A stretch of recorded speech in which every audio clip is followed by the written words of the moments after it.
Welcome to Whips in the Dungeon 101.3 Kata 9. I've been asked many times whether I sport crack or not. I don't consider myself a sport cracker. My focus has always been on techniques for throwing whips in the dungeon, and the goals of these videos is to get you, the viewer, or those that are interested in throwing whips in the dungeon, to get the whips out of your toy bag and into play in the dungeon as quickly as possible. One of the things about learning to throw a single tail is that experience is additive. And in adult learning theory, we acquire new skills quicker by relating the new learning tasks to skills that we already have. Yesterday we reviewed the flogger, and most of you have experience, many hours if not years of throwing a flogger. We demonstrated 4 techniques. We'll go over those very quickly. The first of those was the bow and arrow. The second was over the shoulder. The first dynamic technique was horizontal. And then the final dynamic technique was what I call a forward figure 8, because you're throwing in a rolling figure 8 and it's in a forward direction. So we're going to take all those skills we learned with a flogger and we're going to move those skills over to a Kata 9. As adults, since the time we were kids, we'd play with a toy for 6 months and then get bored and want to pick up a new toy. Our new toy is a Kata 9.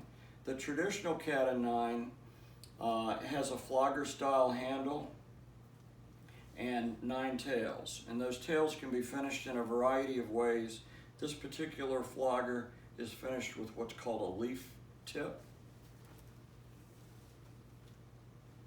Some floggers are finished with a knot and then a tassel coming off the knot, and then they can be finished in a variety of ways, and sometimes they'll have beads and stones and whatnot finished into the end of the tail.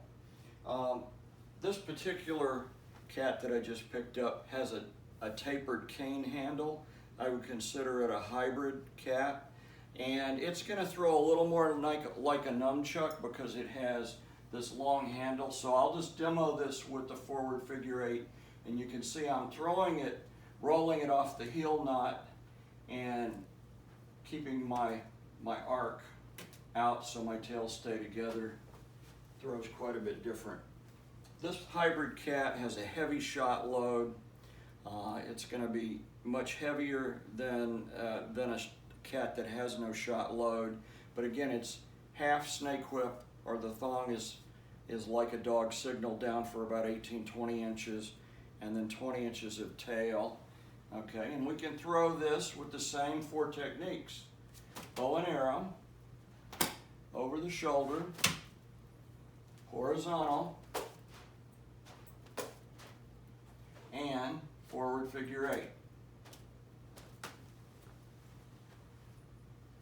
If learning is additive, and every minute we spend doing a bow and arrow, coming over our shoulder, doing horizontal techniques, or throwing the forward figure 8, is going to all add to that skill level of working with those 4 techniques in the dungeon.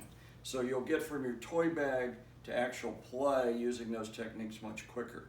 Okay, this little hybrid cat has less of a shot load. The tails have about a 6mm kangaroo plait, so that's going to be a medium weight cat. And then the lighter weight cat is going to have a very light shot load, 3mm tails, and finished with a tassel. Okay, I have one other toy to show you today before we move on, and that's it's called a martinet. It has flogger-like tails. Usually we'll have fewer tails than a flogger. This one has 6.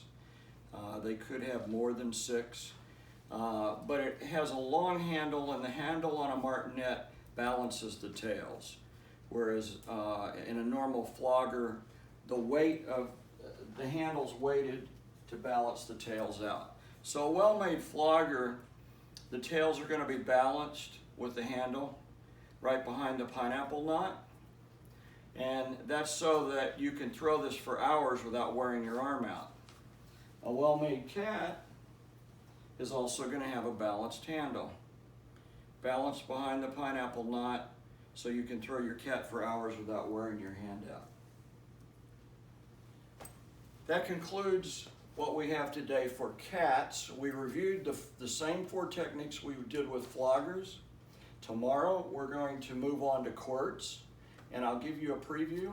We're going to probably be using the same 4 techniques because the philosophy behind my approach to singletail is that the same common techniques we use with all of the toys that we play with, all the whips we play with in the dungeon, are going to get us to actually flying that airplane and throwing the singletail quicker. So the key word today is handle. Every toy has a handle.